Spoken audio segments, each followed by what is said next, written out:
ಶ್ರೀ ಗುರು ಬಸವಲಿಂಗಾಯ ನಮಃ. ಸರ್ವರಿಗೂ ಶರಣ ಶರಣಾರ್ಥಿ. ಅನ್ನವನ್ನು ಇಕ್ಕುವುದು, ನನ್ನಿಯನ್ನು ನುಡಿಯುವುದು, ತನ್ನಂತೆ ಪರರ ಬಗೆದಡೆ ಕೈಲಾಸ ಭಿನ್ನಾಣವಕ್ಕೂ ಸರ್ವಜ್ಞ.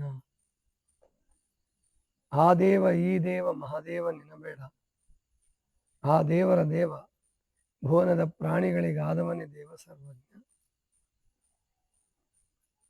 ಈವಂಗೆ ದೇವಂಗೆ ಆವುದಂತರವಯ್ಯ, ದೇವನು ಜಗಕ್ಕೆ ಕೊಡುತ್ತಿಹನು ಕೈಯಾರೆ ಈವನೇ ದೇವ ಸರ್ವಜ್ಞ. ಅಲ್ಲಿರ್ಪ ನಿಲ್ಲಿರ್ಪ ನೆಲ್ಲಿರ್ಪ ನಿನಬೇಡ, ಕಲ್ಲಿನಂತಿರ್ಪ ಮಾನವನ ಮನ ಕರಗೆ ಅಲ್ಲಿಯೇ ಇರ್ಪ ಸರ್ವಜ್ಞ. ಇವು ಸರ್ವಜ್ಞನ ನುಡಿಮುತ್ತುಗಳು. ಮುತ್ತುಗಳಿಗಿಂತಲೂ ಹೆಚ್ಚು ಬೆಲೆ ಬಾಳ್ತಕ್ಕಂಥವು. ಮುತ್ತುಗಳಿಗಾದರೆ ಬೆಲೆ ಕಟ್ಟಬಹುದು, ಆದರೆ ಈ ನುಡಿಮುತ್ತುಗಳಿಗೆ ಬೆಲೆ ಕಟ್ಟಲಿಕ್ಕೆ ಸಾಧ್ಯವಿಲ್ಲ. ಯಾಕಂದರೆ ಮುತ್ತಿಗೆ ಒಂದು ಆಯುಷ್ಯ ಇದೆ. ಈ ವಚನಗಳಿಗೆ ಸೂರ್ಯಚಂದ್ರ ಇರೋವರೆಗೂ ಆಯುಷ್ಯ. ಎಲ್ಲಿ ತನಕ ಕನ್ನಡ ಇರ್ತದೋ ಅಲ್ಲಿ ತನಕನೂ ಇದಕ್ಕೆ ಆಯುಷ್ಯ. ಈ ನುಡಿಮುತ್ತುಗಳಿಗೆ ಎಲ್ಲಿ ತನಕ ಮಾನವ ಇರ್ತಾನೋ ಅಲ್ಲಿ ತನಕನೂ ಭವಿಷ್ಯ ಇದೆ. ಅಂತಹ ಅದ್ಭುತವಾದಂತಹ ವಚನಗಳನ್ನು ನಮಗೆ ಸರ್ವಜ್ಞ ಮತ್ತು ಎಲ್ಲ ಶರಣರು ಕೊಟ್ಟು ಹೋಗಿದ್ದಾರೆ. ನೋಡಿ, ಪರಮಾತ್ಮ ಆಗೋದಕ್ಕೋಸ್ಕರ, ದೇವರಾಗಕ್ಕೆ ಅಂತ ಹೇಳಿ ಅಥವಾ ಸತ್ಯ ಸಾಕ್ಷಾತ್ಕಾರ ಮಾಡ್ಕೊಳ್ಳೋದಕ್ಕೆ ಅಂತ ಹೇಳಿ ಏನೆಲ್ಲ ಸಾಹಸ ಮಾಡ್ತಾರೆ.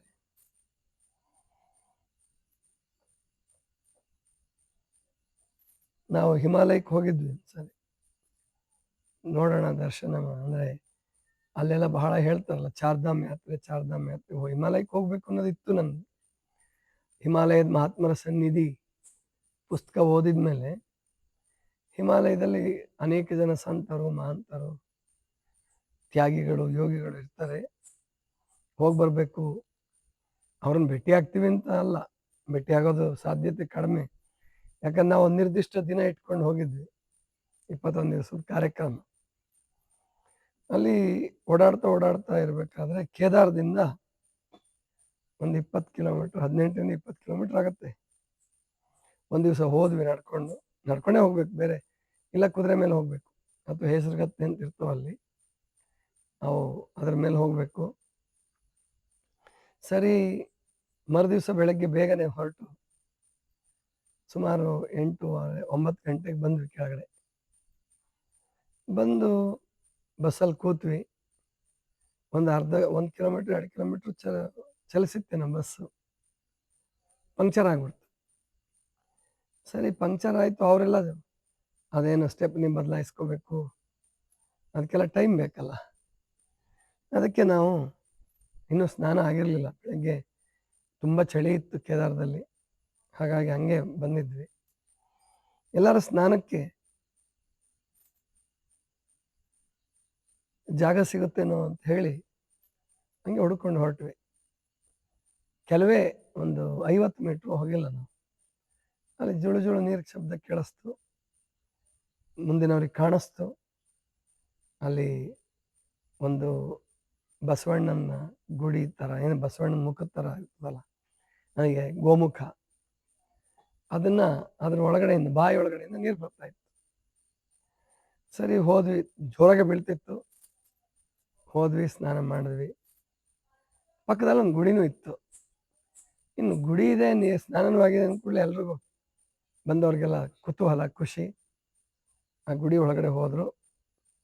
ಒಳಗಡೆ ಹೋಗೋದಕ್ಕಿಂತ ಹೆಚ್ಚಾಗಿ ಮೇಲೊಬ್ರು ಸಾಧುಗಳು ಕೂತಿದ್ರು. ಅವ್ರನ್ನ ಸಾಧುಗಳು ಕೂತಿದ್ದಾರೆ, ಇನ್ನೂ ಸಂತೋಷ ಅಲ್ಲ ಎಲ್ರಿಗೂ. ಹೋಗಿ ಮಾತಾಡ್ಸೋಣ ಅಂತ ಹೇಳಿ ಎಲ್ಲರೂ ಹೋದ್ವಿ. ಕೆಲವರೆಲ್ಲ ಮುಂಚೆನೆ ಹೋಗಿದ್ರು, ಆಮೇಲೆ ನಾನು ಹೋದೆ. ಆಮೇಲೆ ಹಿಂದಿಲಿ ಮಾತಾಡಿದ್ರು, ಹಿಂದಿ ಬರ್ತಕ್ಕಂಥವ್ರು. ಅಲ್ಲಿ ಸಾಮಾನ್ಯವಾಗಿ ಸಾಧುಗಳು ಅಂತಂದ್ರೆ ಗಾಂಜಾ ಸೇದೋರೆ. ಗಾಂಜಾ ಸೇದೋದು ಅಲ್ಲಿ ತಪ್ಪಲ್ಲ ಅವ್ರಿಗೆ, ಅವ್ರ ದೃಷ್ಟಿಯಲ್ಲಿ. ನಮ್ಮ ಪ್ರಕಾರ ಅದು ಸಾಧುಗಳಿಗಾಗಲಿ ಯಾರಿಗೇ ಆಗಲಿ ಒಳ್ಳೆಯದಲ್ಲ. ಅವರು ಚಳಿ ನೆಪ ಹೇಳ್ತಾರೆ. ಅದು ಎಷ್ಟು ಮಟ್ಟಿಗೆ ಹೌದು, ನಾವು ಚಳಿಗಾಲದಲ್ಲಿ ಅಲ್ಲಿಲ್ಲ ನಾವು. ಡೆಲ್ಲಿ ಚಳಿ ನೋಡಿದೆ ನಾನು. 3 ಡಿಗ್ರಿಗೆ ಹೋಗಿತ್ತು ನಾವಿದ್ದಾಗ. 3 ಡಿಗ್ರಿಯಿಂದ ನಿಮ್ಗೆ ಕಲ್ಪನೆ ಬರುತ್ತೆ. ನಮ್ಮಲ್ಲಿ ಎಂದು 13 ಡಿಗ್ರಿಗಿಂತ ಕೆಳಗೆ ಹೋಗಲ್ಲ ಧಾರವಾಡದಲ್ಲಿ. ಎಂಥ ಚಳಿ ಇದೆ ಅಂದ್ರೆ.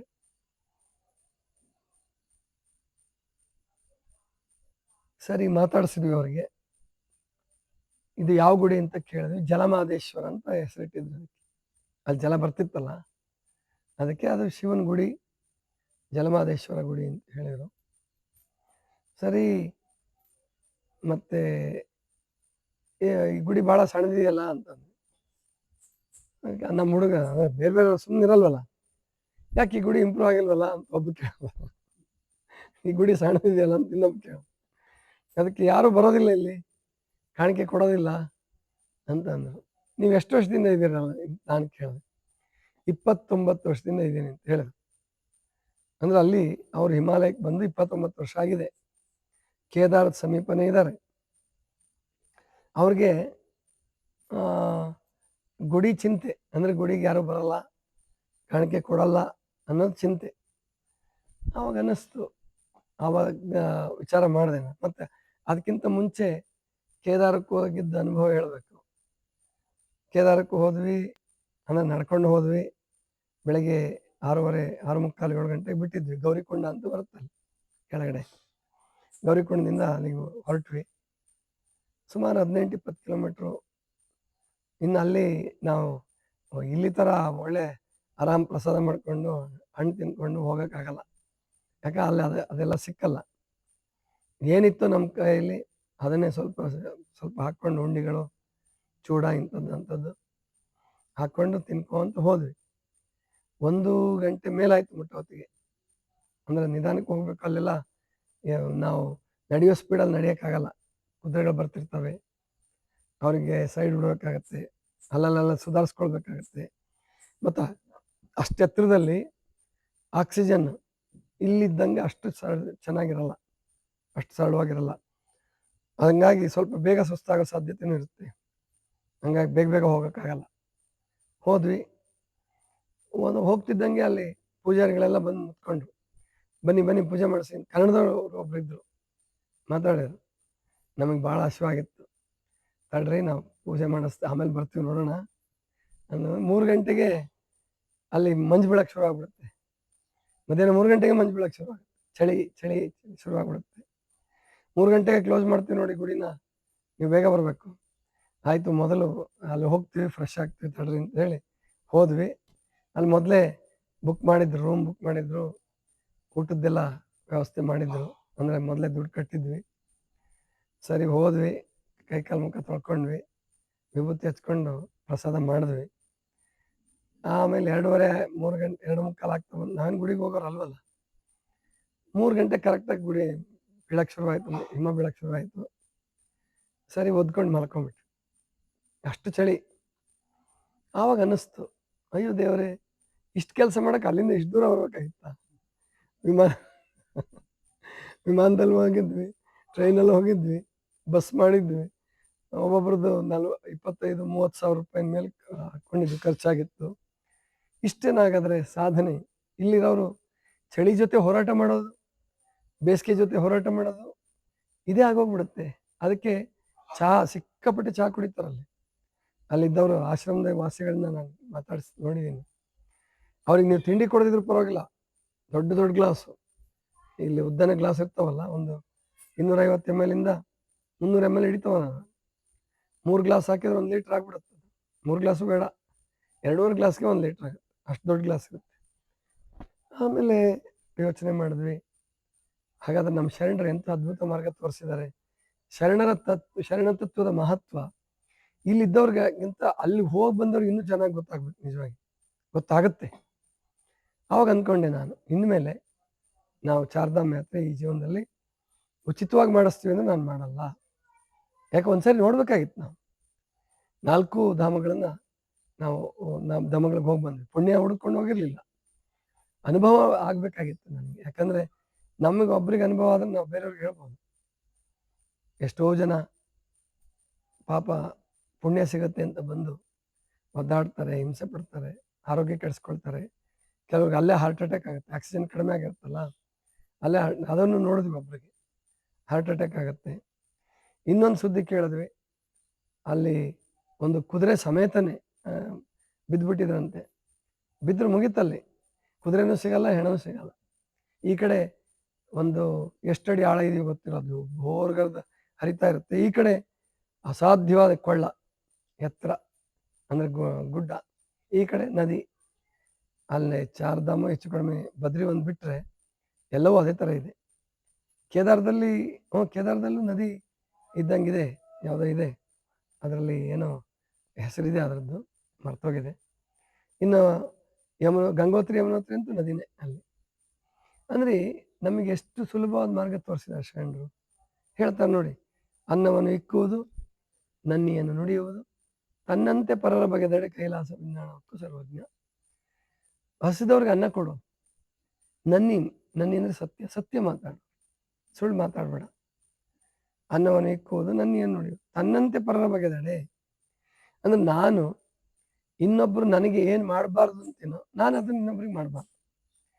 ನಾನು ಇನ್ನೊಬ್ರು ನನಗೇನು ಮಾಡಬೇಕು ಅಂತ ನಾನು ಬಯಸ್ತೀನೋ, ಅಂದ್ರೆ ನಾನು ಎಲ್ರು ಗೌರವ ಕೊಡಬೇಕು, ಎಲ್ರು ಹೊಗಳಬೇಕು, ಎಲ್ಲರೂ ನನಗೆ ಪ್ರೀತಿಯಿಂದ ಕಾಣಬೇಕು ಅಂತ ನಾನು ಬಯಸ್ತೀನಲ್ವಾ.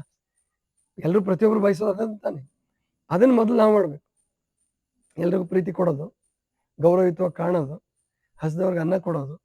ಈಗ ಇನ್ನೊಬ್ರು ಸತ್ಯ ಮಾತಾಡ್ಲಿ ಅಂತ ನಾವು ಬಯಸ್ತೀವಲ್ಲ, ನಾವೇ ಸತ್ಯ ಮಾತಾಡ್ಬಿಟ್ರೆ ಆಗ ತನ್ನಂತೆ ಪರರ ಬಗೆದಡೆ. ನಾನು ಸುಳ್ಳು ಹೇಳ್ತಾ ಇದ್ರೆ ಇನ್ನೊಬ್ಬರಿಂದ ನಾನು ಸತ್ಯವನ್ನು ನಿರೀಕ್ಷೆ ಮಾಡಬಾರ್ದು. ನಾನು ಮೋಸ ವಂಚನೆ ಮಾಡ್ತಿದ್ರೆ ನನ್ನ ಜೊತೆ ಎಲ್ಲರೂ ನನಗೆ ಮಾತ್ರ ಒಳ್ಳೇದು ಮಾಡಬೇಕು, ಪ್ರಾಮಾಣಿಕರೇ ಇರ್ಬೇಕು ನನ್ನ ಜೊತೆಗೆ, ನಾನು ಮಾತ್ರ ಪ್ರಾಮಾಣಿಕ ಆಗಲ್ಲ ಅಂದರೆ ಅದು ನಡೆಯಲ್ಲ, ಎಂದಿಗೂ ಸಾಧ್ಯ ಇಲ್ಲ. ಆದ್ದರಿಂದ ಅನ್ನವನ್ನು ಇಕ್ಕುವುದು, ನನ್ನಿಯನ್ನು ನುಡಿಯುವುದು, ತನ್ನಂತೆ ಪರರ ಬಗೆದಡೆ ಅಂದರೆ ನಾನು ಎಲ್ಲರೂ ಆತ್ಮ, ನನ್ನಲ್ಲಿರುವ ಆತ್ಮ ಒಂದೇ, ನನ್ನಲ್ಲಿರುವ ಮನಸ್ಸು ನಿಮ್ಮಲ್ಲಿರುವ ಮನಸ್ಸು ಒಂದೇ, ವಿವೇಕ ಅಥವಾ ಅವಿವೇಕ, ಅಜ್ಞಾನ ಎಲ್ಲವೂ ಒಂದೇ. ನಾನು ಒಬ್ಬರಿಗೆ ಅವಿವೇಕದಿಂದ ಅಜ್ಞಾನ ನಡ್ಕೊಂಡಿದ್ರೆ ನನಗೂ ಅಂಥವ್ರೆ ಸಿಗ್ತಾರೆ. ಅದಕ್ಕೋಸ್ಕರ ಈ ಜಗತ್ತು ಕನ್ನಡಿ ಅಂತ ಮಹಾತ್ಮರು ತಿಳಿದವ್ರು ಹೇಳ್ತಾರೆ. ಜಗತ್ತು ಕನ್ನಡಿ. ಅದಕ್ಕೆ ಜಗತ್ತನ್ನು ಸುಧಾರಣೆ ಮಾಡಕ್ಕೆ ಹೋಗೋದಕ್ಕಿಂತ ನನ್ನನ್ನು ಸುಧಾರಣೆ ಮಾಡ್ಕೊಂಡ್ರೆ ಸಾಕು. ನನ್ನನ್ನು ಸುಧಾರಣೆ ಮಾಡ್ಕೊಂಡ್ರೆ ಕನ್ನಡಿ ಚೆನ್ನಾಗಿ ಕಾಣುತ್ತಲ್ವ. ನನ್ನ ಮುಖ ಚೆನ್ನಾಗಿದ್ರೆ ಕನ್ನಡಿ ಚೆನ್ನಾಗಿ ತೋರಿಸುತ್ತೆ. ಅದಕ್ಕೆ ನಾನು ಆರೋಗ್ಯದ ವಿಷಯ ಯಾಕೆ ಹೇಳ್ಕೊಂಡೆ ಅಂದರೆ, ಮೊದಲು ನಾನು ಈಗ ನಮ್ಮ ಮಹಾರಾಷ್ಟ್ರದ ಬಸವ ಭಕ್ತರು ಬಂದಿದ್ದಾರೆ, ಶರಣರು, ನಿಮಗೆ ಪರಿಚಯ ಆಗ್ತಾರೆ ಅವರೆಲ್ಲ. ನಾಳೆಯಿಂದ ಅವರು ಉಪವಾಸ ಸ್ಟಾರ್ಟ್ ಮಾಡ್ತಾರೆ, ಉಪವಾಸಕ್ಕೋಸ್ಕರನೇ ಬಂದಿದ್ದಾರೆ. ಇವರೂರಲ್ಲೇ ನಾನು ಮೊದಲು ಶುರು ಮಾಡಿದ್ದು 1 ತಿಂಗಳು ಪ್ರವಚನ. ಆವಾಗ ಅಕ್ಕನ ಪ್ರವಚನ ಮಾಡಿದ್ದೆ ಶ್ರಾವಣ ಮಾಸದಲ್ಲಿ 94ರಲ್ಲಿ, ಅಂದರೆ 32 ವರ್ಷಗಳ ಹಿಂದೆ. ಅವಾಗ ಇವ್ರು ಯಾರೂ ಮದುವೆ ಆಗಿರಲಿಲ್ಲ, ಎಲ್ಲರೂ ಓದ್ತಾ ಇದ್ರು, ಇನ್ನು ಓದೋರಿದ್ರು, ಇನ್ನು ಜೀವನ ಕಟ್ಕೊಳ್ಬೇಕು ಅಂತ ದುಡಿಯೋರಿದ್ರು. ಅವರು ಈಗೆಲ್ಲ ಮದುವೆ ಆಗಿ ತಂದೆಯಾಗಿ ದೊಡ್ಡ ಮಕ್ಕಳಿಗೆ ಜನ್ಮ ಕೊಟ್ಟು ಅವ್ರನ್ನು ಮತ್ತೆ ಮೊಮ್ಮಕ್ಳು ಕಾಣೋ ಮಟ್ಟಕ್ಕೂ ಬಂದಿದ್ದಾರೆ ಕೆಲವರೆಲ್ಲ. ಈಗ ಮೊಮ್ಮಕ್ಳು ಕಂಡಿದ್ದಾರೆ. ನಮ್ಮ ಮಾದೇವಪ್ಪ ಆಗಲೇ ಮೊಮ್ಮಕ್ಳು ಕಂಡಾಗಿದೆ. ಹೀಗೆ ಅಂದರೆ ಹೇಳ್ತಾ ಇರ್ಬೇಕಾದ್ರೆ ನನಗೆ 2 ವರ್ಷ 3 ವರ್ಷ ಮಾಡಿದೆ. ಆಮೇಲೆ ಅನ್ನಿಸ್ತು, ಇಲ್ಲ ಇದು ಸರಿಯಾದ್ದಲ್ಲ, ಮೊದಲು ನನ್ನನ್ನು ನಾನು ಸುಧಾರಿಸ್ಕೊಳ್ಬೇಕು, ನನ್ನ ಮಾರ್ಗವನ್ನು ನಾನು ಪ್ರಶಸ್ತ ಮಾಡ್ಕೋಬೇಕು, ನಾನು ಸಂತೋಷವನ್ನು ಕಾಣಬೇಕು, ನಾನು ಆನಂದವನ್ನು ಹೊಂದಬೇಕು, ಆಮೇಲೆ ನಾನೇನಾದರೂ ಕೊಡ್ಬೋದು, ಜಗತ್ತಿಗೆ ಮಾಡಿದ ಪ್ರಯೋಜನ ಆಗುತ್ತೆ. ನಾನೇ ರೋಗಿಯಾಗಿ, ನಾನೇ ದುಃಖಿಯಾಗಿ ಆವಾಗ ಹುಡುಕಕ್ಕೆ ಶುರು ಮಾಡಿದೆ. ಇಲ್ಲ, ಇದು ಸರಿಯಾದ ಮಾರ್ಗ ಅಲ್ಲ, ಬರೀ ಪ್ರವಚನ ಮಾಡ್ಕೊಂತ ಹೋಗಬಾರ್ದು, ಇನ್ನೇನಾದ್ರೂ ಮಾಡಬೇಕು. ಆವಾಗ ಈ ಉಪವಾಸದ ಮಾರ್ಗ ಸಿಕ್ತು. ಸುಮಾರು 5 ವರ್ಷ ಕಷ್ಟಪಟ್ಟು ಆಮೇಲೆ ಸಿಕ್ಕಿದ್ದಿದ್ದು. ಅಂದರೆ ಓದ್ತಾ ಅದ್ರ ಬಗ್ಗೆ ಜಿಜ್ಞಾಸೆ ಮಾಡ್ತಾ ನಾನು ಉಪವಾಸ ಮಾಡ್ತಾ ಆಮೇಲೆ ಇದನ್ನು ಕಂಡುಕೊಂಡೆ. ಹೀಗೆ ಅಂದರೆ ನಾನು ಏನನ್ನು ಜಗತ್ತಿನಿಂದ ಬಯಸ್ತೀನೋ ಅದನ್ನು ನಾನು ಜಗತ್ತಿಗೆ ಮೊದಲು ಕೊಡಬೇಕು. ನನಗೆ ಒಳ್ಳೇದಾಗಬೇಕು ಅಂತ ಇದ್ದರೆ ನಾನು ಜಗತ್ತಿಗೆ ಒಳ್ಳೇದು ಮಾಡಬೇಕು. ನಾನು ಜಗತ್ತಿಗೆ ಕೆಟ್ಟದ್ದು ಮಾಡೋದು ಒಳ್ಳೇದಾಗಲಿಲ್ಲ, ಇಂಪಾಸಿಬಲ್, ಸಾಧ್ಯ ಇಲ್ಲ. ಆಮೇಲೆ ಮುಂದಿನ ನೋಡಿ ಹೇಳ್ತಾರೆ, ಮುಂದಿನ ವಚನ, ಆ ದೇವ ಈ ದೇವ ಮಹಾದೇವ ನಿನಬೇಡ, ಆ ದೇವರ ದೇವ ಭುವನದ ಪ್ರಾಣಿಗಳಿಗೆ ಆದವನೇ ದೇವ ಸರ್ವಜ್ಞ. ಆ ದೇವ ಅಂದರೆ ಅಲ್ಲಿ ಎಲ್ಲೋ ತೀರ್ಥಕ್ಷೇತ್ರಗಳಿರ್ತಕ್ಕಂಥವು. ಈ ದೇವ ನಿಮ್ಮ ಮನೆ ದೇವರು, ಊರ ದೇವರು ಎಲ್ಲ ಇರ್ತವಲ್ಲ ಅವು. ಮಹಾದೇವ ಅಂದರೆ ಇನ್ಯಾರೋ ಹೇಳಿದ್ದು ಅಥವಾ ಎಲ್ಲ ದೂರದಲ್ಲಿರೋದು. ಈ ಕೈಲಾಸ ಮಾನಸ ಸರೋವರ ಯಾತ್ರೆ ಮಾಡ್ತಿದ್ದಾರೆ. ಎಷ್ಟು ಕಷ್ಟ ಅಲ್ಲಿಂದರೆ ಹೋದವ್ರು ಸುಸೂತ್ರವಾಗಿ ವಾಪಸ್ ಬರ್ತಾರೆ ಅಂತ ಹೇಳೋಕ್ಕಾಗಲ್ಲ. ಅಮರನಾಥ ಯಾತ್ರೆ ಮಾಡ್ತಾರೆ, ನಾವು ಸತ್ರು ಪರವಾಗಿಲ್ಲ ಅಂತ ಹೋಗ್ತಾರೆ, ಅದಿರಲಿ, ಅದು ಒಂದು ಹಂತ. ಪರಮಾತ್ಮನ ಸಾಧನೆ ಮಾಡಲಿಲ್ಲ ಅದು ಒಂದು ಹಂತ. ಆದರೆ ಶರಣರು ನಮ್ಗೆ ಆ ಹಂತವನ್ನು ಮೀರೋದು ಹೇಳ್ಕೊಟ್ಟಿದ್ದಾರೆ. ಹಾಗಾಗಿ ಮತ್ತೊಂದು ಸಾರಿ ಅಲ್ಲೇ ಹೋಗಿ ಒಂದು ಸಾರಿ ಹೋಗಿ ತೊಂದರೆ ಇಲ್ಲ, ಆದರೆ ಪದೇ ಪದೇ ಹೋಗಿ ಹುಡುಕಾಡ್ಕೊತ ಬರ್ತೀವಿ ಅಂತಂದರೆ ಅದರಲ್ಲಿ ಅರ್ಥ ಇಲ್ಲ. ಅದಕ್ಕೋಸ್ಕರ ಆ ದೇವ ಈ ದೇವ ಮಹಾದೇವ ನೆನಬೇಡ. ಆ ದೇವರ ದೇವ ಯಾರಪ್ಪ? ದೇವರಿಗೆ ದೇವರು ಯಾರಪ್ಪ ಅಂತಂದರೆ ಭುವನದ ಪ್ರಾಣಿಗಳಿಗೆ ಆದವನೇ ದೇವ ಸರ್ವಜ್ಞ. ಯಾರು ಭುವನದ ಪ್ರಾಣಿಗಳ ದುಃಖವನ್ನು ನಿವಾರಿಸ್ತಾನೋ, ಯಾರು ಒಳ್ಳೇದು ಮಾಡ್ತಾನೋ, ಯಾರೋ ಆಶ್ರಯದಾತನಾಗಿ ಶಾಂತಿ ಸತ್ಯ ಪ್ರತಿಷ್ಠಾಪನೆ ಮಾಡ್ತಾನೋ ಅವನೇ ನಿಜವಾದ ದೇವರು. ಆ ದೇವರ ದೇವ ಭುವನದ ಪ್ರಾಣಿಗಳಿಗೆ ಆದವನೇ ದೇವ ಸರ್ವಜ್ಞ. ಈವಂಗೆ ದೇವಂಗೆ ಯಾವುದಂತಾರವಯ್ಯ. ಈವನನ್ನು ಕೊಡುವವನು ದಾಸೋಹಿ. ದೇವಂಗೆ, ಈ ಕೊಡುವವನಿಗೂ ದೇವ್ರಿಗೂ ಏನು ವ್ಯತ್ಯಾಸ?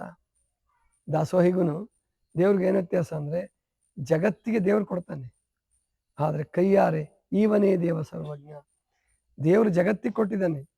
ಅವನು ಮಳೆ ಬೆಳೆ ಭೂಮಿ ಆಮೇಲಿಂದ ಎಲ್ಲ ಕೊಡ್ತಾನೆ. ಆದರೆ ದಾಸೋಹ ಮಾಡೋದು ಹೇಳ್ಕೊಡಲ್ಲ ಅವನು ದೇವರು. ದಾಸೋಹ ಮಾಡೋದು ಹೇಳ್ಕೊಡೋನು ಗುರು, ಗೊತ್ತಾಯ್ತಲ್ವಾ? ದಾಸೋಹ ಮಾಡೋದು ಧರ್ಮ ಹೇಳ್ಕೊಡೋನು ಗುರು, ದೀಕ್ಷೆ ಕೊಡುವವನು ಗುರು, ಧರ್ಮ ಸ್ಥಾಪಕ ಧರ್ಮಗುರು. ಆದ್ದರಿಂದ ಅವನೇ ದೇವರು ಅಂತ ಹೇಳ್ಬಿಡ್ತಾನೆ ಸರ್ವಜ್ಞ. ಆ ದೇವರು ದೇವರೇನೆ, ಆ ದೇವರಲ್ಲ ಅಂತ ಹೇಳೋಕ್ಕಾಗಲ್ಲ. ನಾಸ್ತಿಕರಲ್ಲ ಶರಣರು, ಆಮೇಲೆ ಸಂಶಯವಾದಿಗಳು ಅಲ್ಲ ಶರಣರು. ಶರಣರು ಪಕ್ಕ ಹೇಳ್ತಾರೆ ದೇವರಿದ್ದಾನೆ, ಅವನು ಎಲ್ಲ ಕಡೆಯೂ ಇದ್ದಾನೆ, ನಿಮ್ಮ ಹೃದಯದಲ್ಲೂ ಇದ್ದಾನೆ. ಆದರೆ ಅದಕ್ಕಿಂತ ಮುಂಚೆ ನೀವು ದೇವರಾಗ್ರಿ, ದೇವ್ರ ಗುಣ ಅಳವಡಿಸ್ಕೊಳ್ಳಿ. ಆ ದೇವ ಈ ದೇವ ಏನು ಈವಂಗೆ ದೇವಂಗೆ ಯಾವುದಂತಾರವಯ್ಯ. ಬಹಳ ವ್ಯತ್ಯಾಸ ಇಲ್ಲಪ್ಪ, ಕೊಡುವವನಿಗೂ ದೇವ್ರಿಗೂ ಬಹಳ ವ್ಯತ್ಯಾಸ ಇಲ್ಲ. ಅವನು ಜಗತ್ತಿಗೆ ಕೊಡ್ತಾ ಇದ್ದಾನೆ, ಇವನು ಕೈಯಾರೆ ದುಡಿದು ಕಷ್ಟಪಟ್ಟು ವ್ಯವಸಾಯ ಮಾಡಿ ಅಥವಾ ಕೂಲಿ ಮಾಡಿ ಕಾರ್ಮಿಕನಾಗಿ ಅಥವಾ ಏನು ಲೆಕ್ಚರರ್ ಆಗಿ ಅಥವಾ ಮತ್ತೊಬ್ಬ ಅಧಿಕಾರಿಯಾಗಿ ರಾಜಕಾರಣಿಯಾಗಿ. ರಾಜಕಾರಣಿಗಳದ್ದೇನು ಸುಖ ಅಂತ ತಿಳ್ಕೊಬೇಡಿ ನೀವು. ಭಾಳ ಚಲೋಪ್ಪ, ಭಾಳ ಚುನಾವಣೆಗೆ ನಿಂತು ಪ್ರಮಾಣ ವಚನ ಸ್ವೀಕರಿಸೋರ್ಗು ಅಷ್ಟೇ ಚಲೋ ಅದ ಗೆದ್ದ. ಆಮೇಲೆ ಅವ್ರಿಗೆ ನಿಮಗಿಂತ 10 ಪಟ್ಟು ಕಷ್ಟಪಡ್ಬೇಕು, ಅವ್ರು ಬಯಸ್ಕೋಬೇಕು, ಗೊತ್ತಾಯ್ತಲ್ಲ? ಅಂಥದ್ರಲ್ಲೂ ಒಳ್ಳೇದು ಮಾಡ್ತಾರಲ್ಲ ಅವ್ರು ದೇವ್ರ ಸಮಾನ, ಗೊತ್ತಾಯ್ತು? ಭ್ರಷ್ಟಾಚಾರ ಮಾಡಲ್ವಲ್ಲ ರಾಜಕಾರಣಿಗಳಿಗೆ. ಎಲ್ರಿಗೂ ಬೈಬೇಕು ಅಂತಿಲ್ಲ, ನೀವು ಯಾರಿಗೂ ಬೈಬೇಡಿ. ಅವ್ನು ಕೆಟ್ಟವನಿದ್ರು ರಾಜಕಾರಣಿ ಬೈಯೋದು ಬೇಡ, ಅವ್ರಿಗೆ ಜೈಲು ಶಿಕ್ಷೆ ಕೊಡುತ್ತೆ, ಅವನು ಒದ್ದಾಡ್ತಾನೆ, ಅವನಿಗೆ ಪರಮಾತ್ಮ ಶಿಕ್ಷೆ ಕೊಡ್ತಾನೆ. ನಾವು ಯಾರಿಗೂ ಬೈಯೋ ಅಗತ್ಯ ಇಲ್ಲ, ಗೊತ್ತಾಯ್ತಲ್ವ? ಯಾಕೆ ತಾನು ಮಾಡಿದ್ದು ತಾನು ಉಣ್ಬೇಕದು, ಯಾರೂ ತಪ್ಪಿಸ್ಕೊಳಕ್ಕಾಗಲ್ಲ. ಅದಕ್ಕೆ ಅವಕಾಶ ಕೊಟ್ಟಾಗ ದೇವರು ನಾವು ಅನ್ಯಾಯ ಮಾಡಬಾರ್ದು, ಮೋಸ ಮಾಡಬಾರ್ದು, ಭ್ರಷ್ಟಾಚಾರ ಮಾಡಬಾರ್ದು. ನಾವು ಜಗತ್ತಿಗೆ ವಾಪಸ್ ಕೊಟ್ಬಿಡ್ಬೇಕು. ಪರಮಾತ್ಮ ನಮಗೆ ಕೊಟ್ಟಿದ್ದಾನೆ ಅಂದಾಗ ಮತ್ತೆ ಜಗತ್ತಿಗೆ ಕೊಡೋದು. ಮುಂದೆ ಹೇಳ್ತಾರೆ ಕೊನೆಯದ ಈವಂಗೆ ದೇವಂಗೆ ಆಯ್ತಲ್ಲ.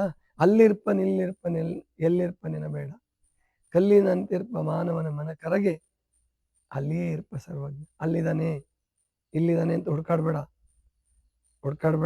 ಅಲ್ಲೂ ಇಲ್ಲ ಎಲ್ಲೂ ಇಲ್ಲ, ಅಥವಾ ಇದ್ರೆ ಎಲ್ಲ ಕಡೆನೂ ಇದ್ದಾನೆ ಅವನು. ಆದರೆ ಕಲ್ಲಿನಂತಿರ್ಪ ಮಾನವನ ಮನ ಕರಗೆ, ಜಡವಾದ ಮನಸ್ಸು, ಕಲ್ಲಿನಂತಹ ಮನಸ್ಸು ಕರಗಿದ್ರೆ ಅಲ್ಲೇ ಪರಮಾತ್ಮ ಇರ್ತಾನೆ, ಅವನೇ ಪರಮಾತ್ಮನ ಸ್ವರೂಪಿ ಆಗ್ಬಿಡ್ತಾನೆ. ಇದಿಷ್ಟು ಇವತ್ತಿನ ಚಿಂತನ. ಸರ್ವರಿಗೂ ಶರಣ.